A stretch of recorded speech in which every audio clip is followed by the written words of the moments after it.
Livro O Ideal da Alma Fervorosa, Padre Augusto Sodré. Segunda parte, dos meios de obter a perfeição. Capítulo 7, da Graça Divina. 1. A predestinação divina e a cooperação humana. Deus quer a salvação de todos os homens. 1 Timóteo 2. É a vontade de vosso Pai que está no céu, que não se perca um só de seus filhos. São Mateus 18,14. A todos oferece graças suficientes para se salvarem. Ele não quis a priori, por decisão prévia, isto é, anterior à previsão dos méritos e dos pecados, salvar uns e perder outros. Nem disse tampouco: quero antes de tudo e a todo custo salvar Pedro e perder Judas. E por isso vou conceder a Pedro graças a que há de corresponder e a Judas graças a que não há de corresponder. Não, no seu amor imenso, ele quer a salvação eterna de todos, e poderá dizer a cada um dos condenados: que deveria eu fazer por ti, que não tenha feito? Isaías 5,4. Nota: àqueles a quem perturba o mistério da predestinação, lembremos essas palavras de Santo Agostinho. Quais são os eleitos? Vós, se o quiserdes. O céu foi preparado para outros. Pois bem, sede outros, e o céu terá sido preparado para vós. No entanto, se ele quer salvar todos os homens, e se em virtude dessa vontade se dispõe a dar a todos aqueles que não lhe opuserem obstáculos, graças amplas e suficientes, não quer conceder a todos a mesma medida de graças. Agindo livremente, por ser o Senhor de seus dons, e segundo os desígnios impenetráveis de sua sabedoria infinita, determina que uns receberão grandes graças e outros graças menores. Na escolha dessas graças, não o guia a previsão da maior fidelidade de uns ou da menor fidelidade de outros. Não procuremos outros motivos, senão o seu bel prazer e a sua insondável sabedoria. Além do mais, no que faz para os menos favorecidos, falo guiado sempre pela bondade e pelo amor. E todos, mesmo os miseráveis que abusam de suas graças, reconhecerão um dia que foram alvo de seus benefícios. Nota: nenhuma alma se perde, dizia Nosso Senhor a uma santa carmelita de Belém, Maria de Jesus crucificado, sem que eu lhe tenha falado 1000 vezes ao coração. Sem dúvida, Deus prevê que os pecadores obstinados não se aproveitarão dos seus convites, preferindo perder-se.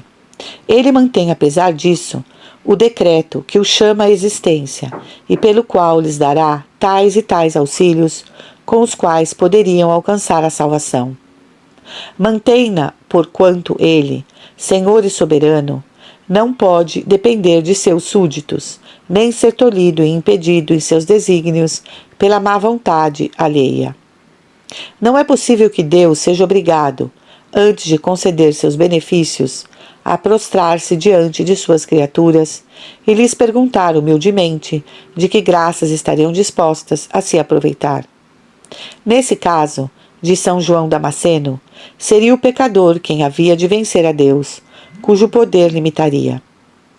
Tanto a medida como o gênero de graças distribuídas a cada um depende, antes de tudo, da vontade de Deus. Como o rei da parábola, ele dá a um 5 talentos, a outro 2, a outro 1 só. Quem recebeu mais poderá ganhar muito mais. Deus, porém, fez o homem livre e respeita-lhe a liberdade.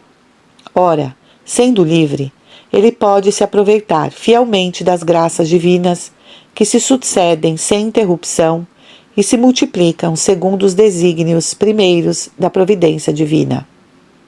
Pode também, ao contrário, mostrar-se menos fiel e, pela sua resistência ou negligência, opor obstáculos maiores ou menores à torrente das liberalidades divinas. Inúmeros exemplos poderiam ser dados sobre os diversos modos de se aceitarem as graças de Deus. Maria e Zacarias Receberam ambos uma mensagem divina por intermédio de Gabriel. Maria acreditou na palavra do arcanjo, e Zacarias, a quem entretanto foi anunciado um milagre menor, mostrou-se incrédulo a princípio. Isaac e Ismael receberam a mesma educação. Não a aproveitaram, porém, do mesmo modo. Deu-se o mesmo com Jacó e Esaú, com José e seus irmãos. É verdade que as graças íntimas foram talvez, desde o princípio, mais fortes em Isaac, Jacó e José. Embora os auxílios exteriores sejam os mesmos, a diferença de mérito está em serem mais abundantes as graças interiores, mais insistentes em uns que em outros. A verdade é, no entanto, que graças iguais produzem efeitos muito diferentes, segundo as disposições subjetivas e o grau de fidelidade ou de infidelidade de cada um. Todos os servos de que fala Jesus na parábola das minas receberam uma mesma quantia, cada um uma mina. Um deles soube ganhar 10 vezes, o segundo 5, enquanto o terceiro nada fez render de todo o depósito que lhe fora confiado. Se os milagres que têm sido feitos aqui, disse um dia Jesus em Cafarnaum, tivessem sido feitos em Tiro ou em Sidom, de há muito que ambos teriam feito penitência, na cinza e no cilício. São Mateus 11:21. Podemos, por conseguinte, fazer frutificar plenamente a graça recebida ou enfraquecê-la de modo a só produzir frutos insignificantes ou ainda torná-la completamente estéril. São Paulo regozija-se porque a graça que Deus lhe fez não foi em vão. Coríntios 15:10. Aliás, que triste poder o de tornar estéril a graça, de inutilizar o esforço divino. Deus, em sua infinita bondade, abaixa-se até nós. Ele nos ilumina, nos fortifica, para depois nos impelir a fazer um ato de virtude, a praticar um sacrifício, a realizar, com seu auxílio, uma obra de valor sobrenatural, obra tão divina quanto humana, que o glorificará e nos aproveitará. Pois bem, podemos tornar inútil essa iluminação, essa solicitação de Deus. E, no entanto, é por mera bondade que nos oferece uma graça a que não tínhamos direito algum. Graça que nada em nossa vida teria podido atrair, mas que nos foi unicamente merecida por Jesus. Com efeito, foi preciso que o Verbo eterno descesse do céu, se humilhasse, se imolasse, para que essa graça nos fosse oferecida. O menor pensamento, o menor desejo sobrenatural do bem, é fruto do sangue de Jesus. Que responsabilidade quando essa graça, que tanto custou a Jesus, se torne inútil por nossa culpa. Que ingratidão, que loucura! Se a obra a qual a graça nos impele obriga gravemente, e se a resistência que lhe opomos constitui um pecado mortal. E a responsabilidade é tanto maior, quanto mais abundante e mais forte foi a graça. Ah, quão terríveis são as maldições proferidas na Sagrada Escritura contra aqueles que abusam de grandes graças. Ai de ti, Corozaim! Ai de ti, Betsaida! No dia do juízo haverá menos rigor para Tiro e para Sidom do que para vós. Tiro e Sidom eram cidades conhecidas pela sua corrupção e muitas vezes amaldiçoadas pelos profetas. E tu, Cafarnaum, que te elevas até o céu, será abaixada até os infernos. Sim, eu te digo, haverá menos rigor no dia do juízo para o país de Sodoma que para ti. São Mateus 11:21. Aqueles que recebem grandes graças mantêm-se dificilmente na mediocridade. Ou se elevam bem alto na virtude, ou se expõem a enterrar-se profundamente no pecado. Não houve medíocres entre os discípulos de Jesus. Os que quiseram se aproveitar de suas graças tornaram-se grandes santos, enquanto o único rebelde tornou-se um monstro de iniquidade. Um dia, a Madre Maria do Divino Coração, ainda noviça, confessava-se a um religioso. Eu tive, disse ela, um aviso de que esse padre seria um santo ou um demônio. Infelizmente, os fatos provaram que não se enganara. Ele não quis ser um santo, e passados alguns anos, afligia os católicos alemães por uma apostasia altamente proclamada, tornando-se amigo do imperador e inimigo da Igreja. Não é somente repelindo obstinadamente a graça de Deus que essa se torna estéril e que se lhe diminui o curso. É também negligenciando-a, não querendo esforçar-se para dela se aproveitar. Diz São Timóteo: não negligencies a graça que te foi dada. Não fosse essa negligência, e haveria no mundo legiões de almas perfeitas. Por que, pergunta São Francisco de Sales, não progredimos no amor de Deus como Santo Agostinho, São Francisco de Assis, Santa Catarina de Gênova, Santa Francisca Romana? É, Teótimo, porque Deus ainda não nos concedeu essa graça. E por que não nos-la concedeu? Porque não correspondemos devidamente às suas inspirações. Livro Amor de Deus, 11:2. E o Santo Doutor faz esta comparação. Se nos derem um remédio e o recusarmos por culpa própria, o remédio ficará sem efeito. Se em vez de o tomarmos todo, bebermos apenas um gole, não produzirá o efeito desejado. E isso ainda por nossa culpa. Assim se dá com a graça. Pede-nos muito. Se não lhe dermos, senão uma parte do que nos pede, ou se, em vez de lhe darmos tudo de boa vontade, lhe dermos com certa reserva, com certo receio, e por assim dizer, de mau grado, a graça não produzirá os efeitos salutares que Deus desejava operar por seu meio. Sem se tornar inteiramente estéril, será, por nossa culpa, pouco fecunda. Um ato feito com fervor, escrevia Santo Inácio aos jesuítas de Coimbra, nos é mais proveitoso que 1000 outros feitos com indolência. A graça nos leva a rezar bem, e rezamos sem atenção, sem fervor, porque para rezar bem seria necessário um esforço enérgico, e isso nos custa. A graça nos insta a desempenharmos perfeitamente os nossos deveres de Estado, e não o praticamos senão com indolência e descuido. Inspira-nos a nos dedicarmos ao próximo, a nos sacrificarmos para dar prazer e mais ainda para fazer o bem. E medimos a nossa dedicação. É negligenciar a graça. Quando a graça nos impele a praticar atos de virtude, que não são obrigatórios, privações, mortificações, podemos não lhe prestar ouvidos, sem por isso nos tornarmos rebeldes, pois Deus não ordena, pede apenas. Se nos excusarmos, pretextando motivos fúteis, é ainda negligenciar a graça. Há pessoas que encontram sempre desculpas para evitar tudo o que importuna. Acabam por enganar-se a si mesmas e perdem toda e qualquer inspiração.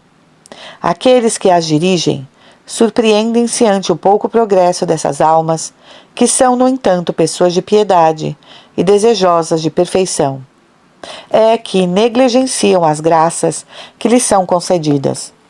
Jesus lhes fala ao coração para pedir-lhes sacrifícios, como faz com todos os seus filhos. Elas, porém, encontram sempre pretextos fúteis para se esquivar. 2. Quantos são culpados e insensatos aqueles que correspondem mal às graças divinas. Aqueles, portanto, que são pouco corajosos, que não sabem fazer-se violência, tolhem os planos divinos. Pela sua conduta dizem a Deus: não será como vós o quisestes.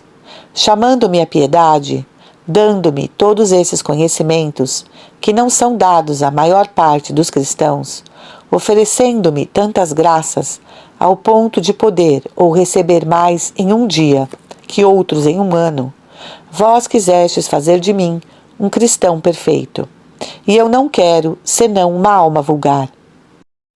Quisestes que eu fosse para vós um consolador, e eu não vos darei essas consolações que tanto merece o vosso amor.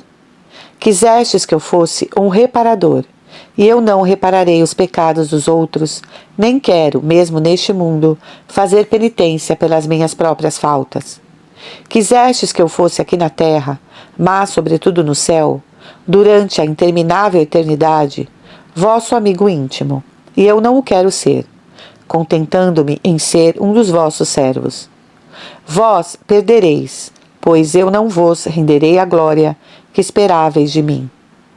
Eu perderei, e as almas perderão também, pois eu não farei o bem que poderia fazer, mas pouco me importa.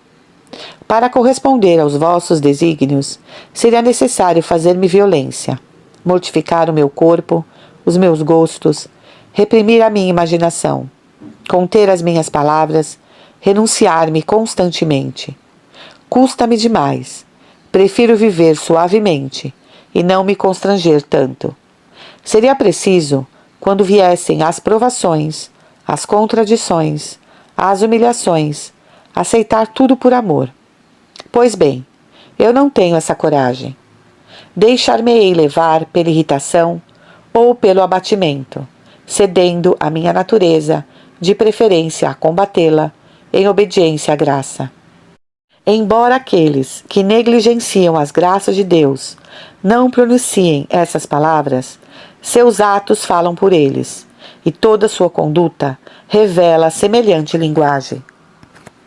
Que loucura privar-nos dessas vantagens eternas que Deus nos oferece para darmos à natureza satisfações passageiras, ou não querer constrangê-la e impor-lhe o incômodo ou o sofrimento de um instante. Sim, loucura e culpa, que Deus castiga sempre, como sempre recompensa a fidelidade. E a primeira recompensa da fidelidade à graça é um acréscimo de graça, enquanto o primeiro castigo da resistência à graça é uma diminuição de graça. Falando dos pagãos que haviam abandonado o verdadeiro Deus para cair na idolatria, São Paulo nos diz 3 vezes que Deus os entregou ao mal que eles amavam. Entregou-os aos desejos de seus corações. Romanos 1:24. Entregou-os às paixões indignas. Entregou-os ao vício condenado. Que desgraça! As paixões as mais degradantes se encontram sempre no fundo da alma humana, e basta que Deus retire em parte suas graças e diminua sua proteção para a alma cair no lodo. É porque castiga o pecado pelo próprio pecado e recompensa a virtude por um acréscimo de virtude. Demais, não é justamente o que desejam e o pecador e o justo? A alma fiel deseja cada vez mais conhecer a Deus, conhecer-lhe as perfeições, os benefícios, os meios de servi-lo e de amá-lo sempre mais. Deseja também conhecer-se a si mesma, para humilhar-se e corrigir-se.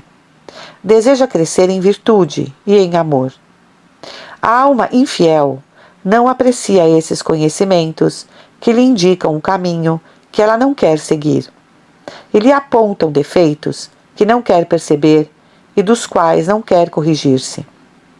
Deus é, pois, justo, concedendo graças aos bons, e graças tanto maiores quanto mais fiéis são. E é justo, retirando essas mesmas graças aos pecadores, e retirando-as na medida de sua obstinação. Sem dúvida, se a justiça é temperada pela misericórdia, não é, porém, aniquilada. A bondade de Deus o incita a conceder graças aos próprios pecadores. A justiça, porém, obriga-o a diminuí-las e a punir o pecado, deixando-o produzir, ao menos em parte, seus funestos efeitos. O mau emprego das graças lhes acarreta, pois, a diminuição. Isso se dá não somente com os pecadores, que rejeitam a graça para permanecerem em seus vícios, mas também, guardadas as devidas proporções, com as almas boas, porém negligentes, que correspondem imperfeitamente às inspirações divinas. Essas almas, é verdade, obedecem o mais das vezes aos chamados de Deus e, portanto, continuam a receber numerosas graças. Mas as graças de escol que lhes estavam reservadas não recaem mais sobre elas em tão grande abundância. Todavia, pelas suas negligências, pelas suas faltas, elas carecem, para retomar o caminho da perfeição, de auxílios mais poderosos. Com efeito, cada falta deliberada predispõe a uma nova falta. Cada concessão à natureza expõe a novas concessões. O primeiro efeito de uma culpa é diminuir o horror ao pecado ou à imperfeição voluntária. Horror esse que é uma salvaguarda e um preservativo. O segundo efeito é falsear a inteligência toda, pois a falta deliberada se baseia num juízo prático errôneo. A alma procura iludir-se e legitimar a sua conduta por falsas razões. Ser-lhes-á, portanto, mais difícil julgar posteriormente com acerto e distinguir a regra de conduta a seguir. Sua vontade apega-se ainda mais ao pecado, por tê-lo aceito, nele se deleitado, procurando com pleno consentimento a satisfação da natureza. Um esforço se impõe agora, se quiser renunciar ao mal. Quando um trem se lança numa direção errada, não pode mudar de rumo sem retroceder e voltar ao ponto de bifurcação que conduz ao termo. Será necessário manobrar de novo e ao trem retomar o seu impulso. Ao contrário, enquanto permanecer no bom caminho, não será preciso senão continuar a rodar, aproveitando-se da velocidade adquirida. Uma única resistência à graça já causa uma grande perda espiritual, mas uma longa série de infidelidades e o hábito de afastar as inspirações divinas produz efeitos ainda mais funestos. Quem não se admirou ao ler a história das 10 pragas do Egito com a incompreensível obstinação de Faraó? Quem é Javé, disse ele a princípio, para que eu lhe obedeça a vós?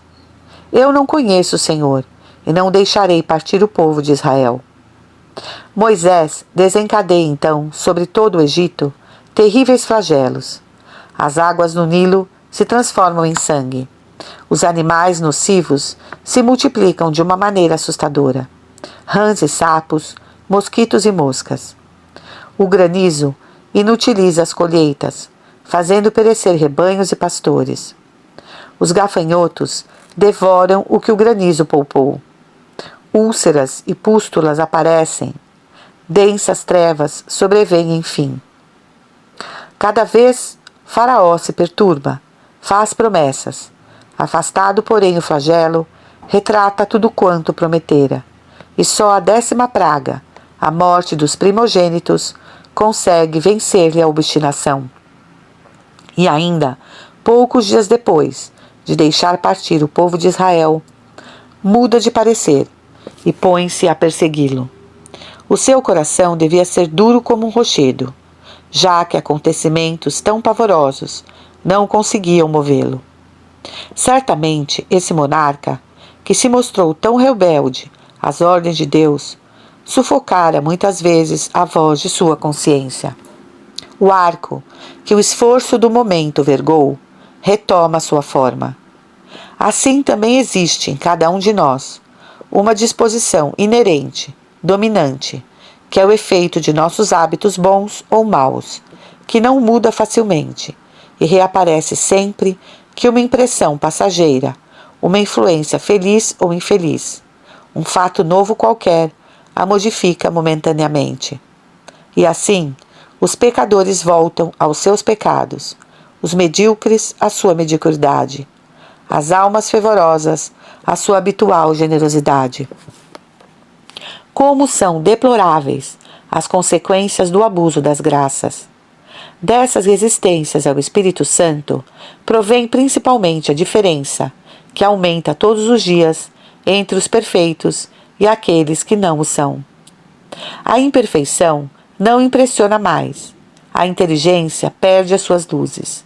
A vontade de se tornar cada vez mais fraca para cumprir os atos de virtude ante os quais recuou. Ao mesmo tempo, as inspirações divinas se tornam menos frequentes, menos insistentes. Sem dúvida, é sempre possível reagir. Por meio de orações e de corajosos esforços, pode-se reconquistar o terreno perdido. Muitos, porém, não o fazem e se assemelham ao arquiteto, que, tendo recebido de seu soberano ricos materiais para lhe construir um magnífico palácio, belas pedras, mármores de alto valor, madeiras preciosas, deixa-se perder-se quase tudo, e se contentasse em edificar uma modesta cabana.